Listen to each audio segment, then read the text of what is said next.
اسلامي امارت د وطن آبادی ته د وطن ترقی ته ژمنتیا لري دې ته ژمن دي. دا خبره تاسې د اسلامي امارت په پالیسۍ کې یو مهمه پالیسي د ځان سره یاداشت کړئ. یوې خواته کوشتپا وګورئ، بلې خواته سالنګونه وګورئ، بلې خواته لویې لارې وګورئ، بلې خواته شهرکونه وګورئ، بلې خواته ترمیمات وګورئ.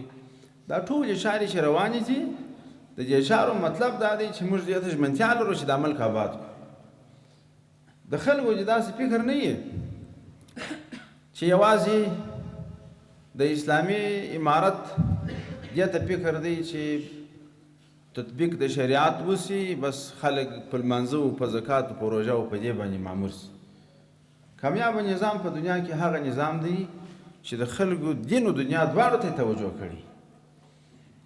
او د امامت او د خلافت تعریف دا دی: هو ریاست عامة في امور الدین و دنیا خلافتا عن النبی صلی الله علیه وسلم.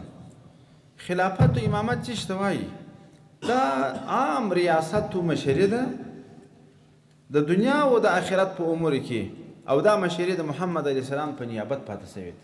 هغه د خلکو د دنیا غم هم خوري، د دین غم هم خوري.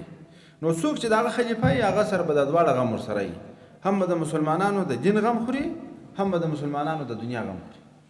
هغه نظام ناکام نظام دی چې یوازې یوه طرف ته متوجه. کامیاب نظام دا دی چې هم د خلکو دنیا آباد کړي، هم د خلکو دین ته توجه ولري. نو موږ نظام دا مو پالیسي ده چې وطن به آبادوو. نو که دغسې فکره چا درته را انتقالوله چې بس دا طالبان دي، دغه مدرسې دي او دغه سبقان دي، دغه لمنځونه دي، که دا درته ویل دا پوه شئ چې دا د یو په زړه کې یو مریضي ورته پیښه ده. د اسلامي نظام دغه ښکاره خدمات په هر بخش کې دا د هیڅ چا څخه پټ نه دي. خو دا چې ړانده یې نه ویني، خلک ړانده دي، لمر خو لمر دی، چې ړانده یې نه ویني یا خو د دې عذر دی سترګې خرابې دي. نور خو نظام الحمدلله دواړو طرفو ته متوجه دي.